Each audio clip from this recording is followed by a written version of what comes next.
السلام علیکم ورحمۃ اللہ وبرکاتہ۔ دوستو، آج کی ویڈیو میں ہم آپ کو بتائیں گے حضرت شیخ احمد مجدد الفیسانی سرہندی رحمۃ اللہ علیہ، ان کی ولادت کب ہوئی، ان کی تعلیم کہاں پر ہوئی، مجدد کی حقیقت کیا ہے، تجدیدی کارنامہ کیا ہے اور ان کی وفات کب ہوئی، اس بارے میں آپ کو پوری ڈیٹیل دی جائے گی۔ حضرت شیخ احمد مجدد الفیسانی سرہندی رحمۃ اللہ علیہ وہ ہند میں سرمایہ ملت کا نگہبان اللہ نے بروقت کیا جس کو خبردار۔ آپ کی ولادت 14 شوال المکرم سن ہجری 971 سن عیسوی 1563 بروز جمعہ مقام سرہند میں آپ کی ولادت ہوئی۔ احمد نام رکھا گیا، لقب مجدد الفیسانی ہے۔ آپ کا سلسلہ نسب خلیفہ ثانی حضرت عمر فاروق رضی اللہ تعالی عنہ سے ملتا ہے، جس کی وجہ سے آپ فاروقی کہے جاتے ہیں۔ آپ کی تعلیم کی ابتدا حفظ قرآن سے ہوئی اور تھوڑی ہی مدت میں اس کی تکمیل ہوئی۔ 17 سال کی عمر میں آپ فارغ التحصیل ہو گئے۔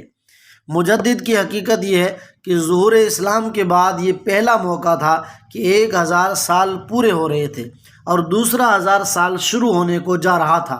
ہر صدی کے آغاز پر مجدد کا ظاہر ہونا حدیث سے ثابت ہے اور تاریخ بھی اس کا ثبوت پیش کرتی ہے۔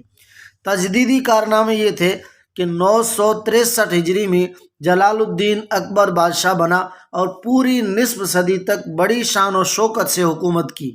اکبر بادشاہ کے ذہن میں کہ مشیر کار ملا مبارک فیضی، یہ جو شیعہ رافضی تھا، اور ابو الفضل نے یہ بات ڈالی کہ پیغمبر اسلام کی بعثت کے مدت کے 1000 سال پورے ہو چکے ہیں، جو اس دین اسلام کی عمر طبعی ہے، لہٰذا اب ایک نیا دین، نیا آئین، ایک نیا شارع اور نیا حاکم ہونا چاہیے۔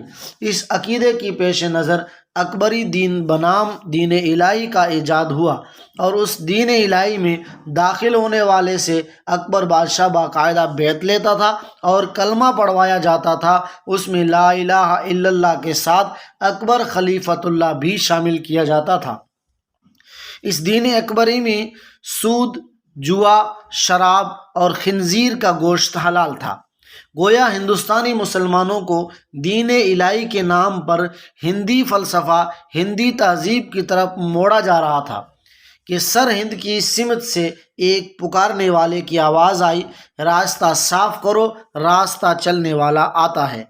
وہ ایک فاروقی مجدد فاروقی شان سے ظاہر ہوا۔ یہ شیخ احمد سرہندی تھے رحمۃ اللہ علیہ، جنہوں نے اکبری دین الہی کا دفیہ بہت حکمت عملی سے کیا، اس لیے کہ سب سے پہلے دربار اکبری کے ارکان سے تعلقات قائم کیے اور جن سے پہلے سے تعلقات تھے ان میں دینی جذبہ پیدا کیا اور ان کے دلوں میں جو ایمانی چنگاری دبی ہوئی تھی اسے روشن کر کے بادشاہ کو نیک مشورہ دینے پر آمادہ کیا اور ان کی مدد سے اسلام کی دعوت دی اور اکبری دین الہی کا خاتمہ ہوا۔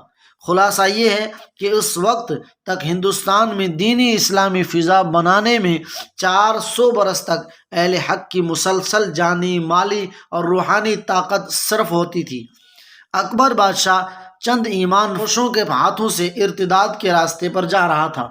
اگر اس وقت حالات کی رفتار یہی رہتی اور اس کا راستہ روک کر کھڑے ہو جانے والی کوئی روحانی طاقتور شخصیت یا کوئی انقلاب انگیز واقعہ پیش نہ آتا تو اس ملک کا انجام 11ویں صدی ہجری میں بظاہر وہی ہوتا جو 9ویں صدی ہجری میں اسلامی سلطنت اندلس کا ہوا، جس کو دنیا اب صرف اسپین کے نام سے جانتی ہے۔ لیکن بزبان علامہ اقبال، اللہ نے بروقت کیا جس کو خبردار، اس کے مصداق مجدد الفیسانی رحمۃ اللہ علیہ ہیں، جنہوں نے جرأت مندانہ اقدام سے اس بڑے خطرے اور عظیم دینی فتنے کا سدباب کیا۔ وفات آپ کی شاشمبا چاشت کے وقت 28 صفر سن ہجری 1034 میں 63 سال کی عمر پا کر اللہ کو پیارے ہو گئے رحمۃ اللہ علیہ۔